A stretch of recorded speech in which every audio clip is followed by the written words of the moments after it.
बिहार में 121 सीटों पर पहले चरण का मतदान संपन्न हो गया है और इस मतदान के संपन्न होने के बाद कई दावे किए जा रहे हैं कि बिहार में सरकार कभी एनडीए कहती है कि हमारी बन रही है तो कभी महागठबंधन कह रहा है कि जो वोटिंग प्रतिशत में इजाफा हुआ है वो बदलाव की आहट है। इसमें जनसुराज भी पीछे नहीं है। जनसुराज ये दावे कर रही है कि जो हमने पलायन का मुद्दा उठाया वो काफ़ी ज़्यादा हावी रहा और बाहर से कई सारे लोग स्पेशली जनसुराज को वोट देने के लिए पहुंचे हैं। तो आखिरकार बिहार में बड़े पहले चरण के मतदान में वोटिंग प्रतिशत की वजह क्या रही, 121 सीटों का गुणा गणित क्या रहा। हमारे साथ बिहार के एक युवा पत्रकार है और चर्चित पत्रकार है रविकांत जी, इनसे बातचीत हम करने चाहेंगे। रविकांत जी, बहुत स्वागत है आपका हमारे चैनल पे। बहुत धन्यवाद। रविकांत जी, 121 सीटों पर चुनाव खत्म हो गए हैं, दावे कई किए जा रहे हैं, वोटिंग प्रतिशत 65% हुआ है, तो चर्चा ये है कि बदलाव होगी। आप क्या देखते हैं? आप भी कई जिलों में घूमे, कई विधानसभा में आप घूम लिए, क्या लगता है? पहले तो वोटिंग प्रतिशत पर आप बताइए। देखिए, वोटिंग प्रतिशत तो 64.46, जिस प्रकार से 64.5% जो वोटिंग हुआ है, इतना हम लोग नहीं सोचे थे। 60 रखते थे कि 60 हो जाए बिहार में वोटिंग। पहले ये जो एक मतलब कहा जाता है कि फर्स्ट डिवीजन पार हो, फिर डिस्टिंक्शन और इन सभी चीज़ों। अब तो लग रहा है कि इस 64 के भी ऊपर जाएगा। ये अब अनुभव हो रहा है क्योंकि लोग अब अपने मतों का अधिकार को समझ रहे हैं, अपनी ताकत को समझ रहे हैं। और ये निश्चित तौर पर जो बातें आपने कही कि प्रशांत किशोर ने बेरोजगारी का मुद्दा उठाया, वहीं पलायन का हम बात करेंगे, पलायन का भी मुद्दा उठाया, तो निश्चित तौर पर और वो जिस प्रकार से आग्रह कर रहे थे, जो पहले आग्रह भाजपा किया करती थी, इस समय भी सरकार आग्रह कर रही थी और कुछ सामाजिक संगठन जो है वह भी आग्रह करती है कि कम से कम मत को दीजिए। और जो व्यवस्था की गई है इलेक्शन कमीशन के द्वारा, उसकी भी सराहना बनती है। जो शांति प्रिय मतदान हो रहा है उसमें उसकी भी भूमिका है। जिस प्रकार से वो उसके बीएलओ, वो तमाम लोग, वो पर्ची पहले नहीं पहुंच पाता था, अपने लोग हैं तो उनको दे दिया, नहीं हैं तो नहीं दिया। इस बार वो ऐसी बातें नहीं है। पहले से पूरी परिस्थितियां बदली है, पहले से यहाँ तक बदली है कि कैसे इलेक्शन कमीशन का भी पुरजोर उसमें ये तरीका है कि भाई आप मतदान करने आइए, मतदाताओं को कैसे असुविधा ना हो। पहले इतना मार काट, गोलीबारी, इन सभी चीज़ों जो होती थी, वह अब इन सभी चीज़ों से ऊपर तो पहले ही आ चुका था, मगर अब लोगों को आने के लिए, वृद्धों के लिए क्या व्यवस्था है, बुजुर्गों, महिलाओं के लिए क्या व्यवस्था है, उसके बच्चे को कैसे मैनेज करना है। अब कई मतदान केंद्रों पर यह भी देखने के लिए मिले हैं, जो निश्चित तौर पर इलेक्शन कमीशन बधाई के पात्र है। और एक बधाई के पात्र प्रशांत किशोर तो हैं ही, जिस प्रकार से वो लोगों को मोटिवेट कर रहे थे कि भैया हमारे उम्मीदवार को दीजिए न दीजिए, मगर आप जो अच्छा उम्मीदवार है उसको दीजिए। तो एक सुचिता की बात तो अभी तक कर रहे हैं प्रशांत किशोर। SIR भी इसमें कोई भूमिका निभा रहा है वोटिंग प्रतिशत बढ़ने पर?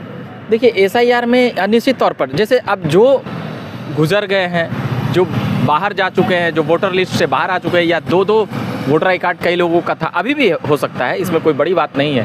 तो जब आप लाखों करोड़ लोगों की गणना के तहत आप उसको किसी आंकड़े में मैनेज करिएगा, तो निश्चित तौर पर 2, 4, 10 नाम, 100 नाम, 1000 नाम भी हो सकते हैं। जब 5 करोड़ 8 करोड़ वोटर यहाँ पर हैं, तो निश्चित तौर पर तो उन सब चीज़ों को अगर छोड़ दें तो उन सभी चीज़ों में मत प्रतिशत 1-2% उससे भी भागता है कि भाई जो थे नहीं वह जुड़े हुए थे, तो जो उन लोगों को हटा दिए तो निश्चित तौर पे मत प्रतिशत बढ़ जाएगा ना। जैसे पहले 100 लोग थे, 120 लोग थे और मत देने आते थे 60 गो, 65 गो, तो वो हो गया 52, 51। और 10 से 20 लोग को हटा दिया गया, जो लोग नहीं हैं या जो लोग का गलत तरीके से 2 वोटर है, तो निश्चित तौर पर 2-4% उससे भी हम लोग अनुमान लगा सकते हैं। 2-4% नहीं कर सकते, एकाध प्रतिशत जरूर वहाँ से मत प्रतिशत बढ़ने में ये। और अब लोग भी जागरूक हुए हैं, पॉलिटिकल पार्टी तो कर ही रही है। पहले नरेंद्र मोदी का जिस प्रकार से आता था, जब वो पहली बार लड़ रहे थे, तो पहले मतदान, फिर जनपाल, फिर संघ के स्वयंसेवकों द्वारा भी चलाया जाता है, फिर और भी अलग अलग सामाजिक संगठन हो या फिर बुद्धिजीवी हों, पहले मतदान करने आए तब कोई काम करें, इस प्रकार से जो आया उस अवेयरनेस मतलब फैलाया गया, वो सफलता के तरफ जो है वो कहीं ना कहीं बढ़ा। अब आते हैं कि भाई 121 सीटों पर आगे पीछे कौन चल रहा है। कई जिलों में आप घूमे, कई विधानसभा कवर आपने किया, एनडीए का इस बार क्या लग रहा है? 121 सीटों पर एनडीए कितने बढ़त की तरफ है? देखिए, अभी कुछ एग्जिट पोल और ओपिनियन पोल तो निकाल ही रहे हैं तो उसमें देखिए नीतीश कुमार का कैसे होता है कि जाते जाते अब रुक जाइए, रुक जाइए, रुक जाइए, रुक जाइए, ये वो वाली स्थिति बन रही है बिहार में। लोग इमोशनल भी हो रहे हैं। और देखिए हम चुनाव परिणाम के पहले बात करेंगे कि जो मुख्यमंत्री के चेहरा हैं, भ्रष्टाचारी हैं, तमाम चीज़ें 3-4 सालों से चल रहा था। चुनाव आते आते हुआ यह कि कोई भी दल मुखर होकर नीतीश कुमार का विरोध नहीं कर रही थी। वह इसलिए क्योंकि अब सबको लग रहा है कि एक पका हुआ आम की तरह होते हैं कि भाई अब तो ये जाने ही वाले हैं, तो अब कितना इन पे खिलाफ बोला जाए, क्योंकि अब नीतीश कुमार उस स्थिति में नहीं है कि उन सभी चीज़ों को झेल पाएँ, उन सभी को कर पाएँ। अब फिर ऐसे ऐसे रोड पे जब घूमते हैं लोग तो निश्चित तौर पर उस शख्स के लिए तारीफ निकल ही जाता है। और विपक्ष जो है पूरा भाजपा को घेरने में रह गई, वो नीतीश को छोड़ दी।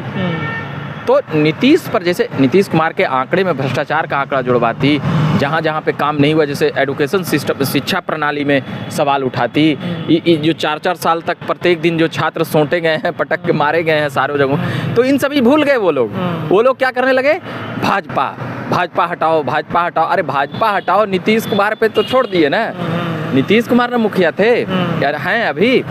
तो वो चीज़ें जो हम लोग घूम रहे थे, और जो सबसे जो ये किए कि सारे दल लग गए भाजपा को घेरने में।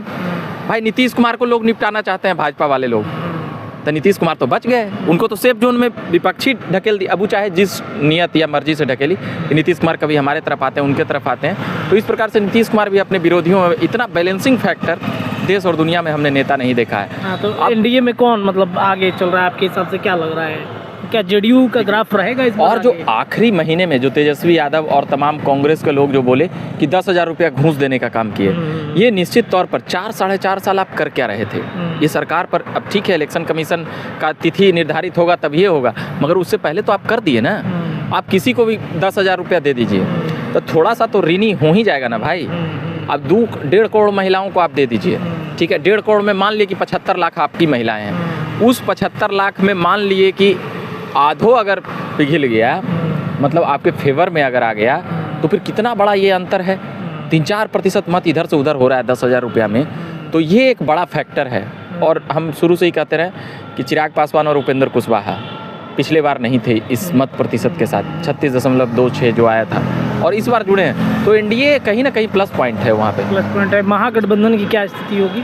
महागठबंधन की स्थिति फाइटर की है, वो विपक्ष के मुखिया के तौर पर आज भी मजबूत हैं, सबसे मजबूत हैं विपक्ष के तौर पर। तेजस्वी का पहले चरण के 121 सीटों पर ग्राफ क्या रहेगा, हाई रहेगा या लो, मतलब बैलेंसिंग रहेगा उनका? देखिए तेजस्वी यादव जिस प्रकार से वह विपक्ष के एक छत्र नेता हैं, जिस प्रकार से चुनौती देने का एक समय प्रयास किए थे नीतीश कुमार को चिराग पासवान, तो उस समय लगा था कि ग्राफ घटा है। फिर प्रशांत किशोर ने भी अच्छी चैलेंज की, इनका कुछ काम आसान प्रशांत किशोर ने भी किया है, तेजस्वी का काम। हाँ, देखिए आप सरकार के ऊपर हमला, अब तेजस्वी यादव से ज़्यादा हमलावर प्रशांत किशोर दिखे हैं पिछले 2-3 सालों में, नीतीश कुमार को हटा कर रहेंगे, नीतीश कुमार को घेर कर। तो उससे क्या हुआ है, तेजस्वी यादव पॉपुलैरिटी घटी। मगर जब आप विपक्ष की भूमिका में आ जाइएगा तो वोट तो उसको उसी को न देना, मतलब सरकार को हराने के लिए वोट देना है, ठीक है। तो कभी न कभी यह सोचती है कई वोटर यह सोचते हैं कि भाई जब सरकार को हराना है तो कोई एक को ना हराएगा, कि वो तीनों अलग अलग टिपेंगे तो हार जाएगा। तो उसमें तेजस्वी बेनिफिट में चले जाते हैं, उसमें निश्चित तौर पे फायदे। अब विपक्ष के मुखिया तेजस्वी यादव हैं, तो वह जो काम नहीं भी किए उसका भी क्रेडिट उनको मिल जाता है। जैसे दिल्ली में हुआ था केजरीवाल वाले फैक्टर में कि कांग्रेस समाप्त हो गई, फिर देखे कि भाजपा आई तो अब केजरीवाल समाप्त हो गई, अब वहाँ पे कांग्रेस को, मतलब ये होता है कि हमला जब कोई ज़्यादा बोलता है किसी पर तो उसकी और भी पार्टियों पर असर पड़ता है। तो वही अभी यहाँ विपक्ष। प्रशांत किशोर का फैक्टर कितना काम आएगा? उन्होंने कई दावे किए, प्लान जैसी चीज़ों को उठाया, बेरोजगारी की बातचीत उन्होंने की, उनके कई नेताओं से बातचीत होती तो कहते हैं कि बिहार के बाहर जो भी लोग रह रहे हैं वो प्रशांत किशोर के एक्चुअल वोटर हैं, वो आ रहे हैं वोट करने के लिए। हाँ, और आप तो प्रशांत किशोर के लगातार खबरों के पीछे आप रहे हैं। हाँ, तो आपको क्या लगता है ग्राफ? हाँ, कवर किए हैं। देखिए प्रशांत किशोर ने जिस प्रकार की बातें उठाए हैं और जिस प्रकार की वो मुद्दा उठाए हैं, तो उनके लिए बस इतना ही कहेंगे कि कुछ लड़ाइयाँ जीतने के लिए नहीं लड़ी जाती है, कुछ लड़ाइयाँ इसलिए लड़ी जाती है कि इतिहास में जब भी मेरा नाम आए तो यह नाम आए कि हम भ्रष्टाचारियों के खिलाफ और अराजक सरकार के खिलाफ, जो अभ्यर्थियों को पीट रही थी सरकार, उसके खिलाफ मुखर होकर सीना तान कर पूरी शिद्दत से पूरे डट कर कोई बिहार में अगर एक नेता को हम देखें हैं बोलते हुए तो उसका नाम है प्रशांत किशोर। बाकी जहाँ तक उनके चीज़ों को लेकर बातें हैं तो अगर वह जैसे पिछले बार अगर हम तुलना करेंगे किसी नेता या किसी पार्टी से तो पिछले बार जिस प्रकार से 5.6% मत लाकर चिराग पासवान ने इतना ताकत दिखाया कि उनको 5 सीटें दी गई लोकसभा का अकेले होते हुए भी और केंद्र में भी मंत्री बनाया गया, तो निश्चित तौर पर अगर उस मत प्रतिशत को वो क्रॉस कर जाते हैं तो वो भाजपा और कांग्रेस के लिए वो एक बड़ा फैक्टर है। और सीटें जीतना ना जीतना ये बड़ी बात नहीं है, जैसे 2-4 सीटें टारगेट करके आप जीत जाइए तो वो तो जीतन राम मांझी और सेटलमेंट करके मुकेश सहनी और अलग अलग पार्टियां, उपेंद्र कुशवाहा भी जमे ही हुए हैं। मगर जो 3 बड़ी पॉलिटिकल पार्टियां हैं बिहार में, भाजपा, राजद, जदयू, इन तीनों को सरकार में माना जाता है। अब चिराग पासवान और कांग्रेस भी हुए, तो आप जहां चिराग पासवान कांग्रेस से ऊपर मत लाते हैं या वीआईपी और मांझी से, तो आप एक चौथे पॉलिटिकल पार्टी भी अगर हो जाएंगे और बाद में जदयू को आप चुनौती देते हुए नजर आएंगे तो निश्चित तौर पर प्रशांत किशोर इस राज्य के तीसरे सबसे बड़े दल के रूप में सामने आएंगे। मतलब लड़ाई दे देंगे इस बार वो। हाँ, बहुत ज़्यादा सफलता नहीं मिलेगा मगर वो अपना कैडर तो खड़ा कर लिए। अब जैसे 243 गो पे लड़वाए, चलिए 3 गो फ्लॉप हो गए, 240 में अगर 100 लोग भी अगर उनके साथ रहे तो 100 गाड़ी तो जब चाहेंगे जब मंगवा लेंगे अपने पीछे। तो ये कुछ चीज़ें प्लस पॉइंट है जो प्रशांत किशोर को आने वाले समय में प्लस पॉइंट होगा। चलिए देखिए, तो प्रशांत किशोर और एनडीए गठबंधन महागठबंधन के 121 सीटों का आकलन क्या रहा कमोबेश, ये हमने बिहार के युवा पत्रकार हैं, चर्चित पत्रकार हैं रविकांत जी, इनसे पूछा, बातचीत हुई है। न्यूज़ इंडिया के लिए लगातार ऐसी तमाम खबरें मैं रत्नेश पटना से देते रहूँगा। बहुत बहुत शुक्रिया।